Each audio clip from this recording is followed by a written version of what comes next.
Ny fanjohy tetỳ Ambohitatelo nankahery ny fianakavian'Andriamanjato ireo tompona ndraiky fanjakana ambony maro eto amin'ny tany sy ny fanjakana araka ny efa nandamina ny fianakaviana azy. Saika efa niara niasa sy nifamatotra tamin'ny pastor Andriamanjato Richard avokoa teo amin'ny fandehan-draharaha samihafa ireny olona ambony ny fandimby teto ireny. Isan'ireny ny teo anivo ny fiadidiana Tetezamita notarian'ny SGP Ajare Sampa sy ny mpanolontsaina manokana ny filohan'ny Tetezamita Norbert Lara Ratsirahonana ary ireo mpiara-miasa maro ao Ambohitsirohitra. Nambarany Norbert Lara Ratsirahonana fa ray aman-dreny teo amin'ny sehatra iraisam-pirenena, ray aman-dreny teo amin'ny raharaha-mpiangonana ary ray aman-dreny teo amin'ny tontolon'ny politika ny pastor Richard Andriamanjato.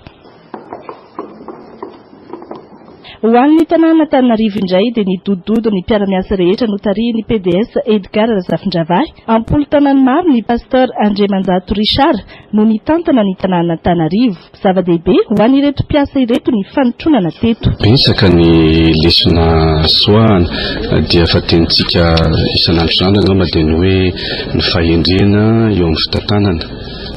Izy koa dia nanana ny fanahy olona ary ny famerenana ny asin'ny tanàna, famerenana ny asin'ny mponina. Notsindrin'ny asin'Andriamanjato hatrany ny mahazava-dehibe ny fihavanana indrindra eo amin'ny raharaha-pirenena amin'izao fotoana izao.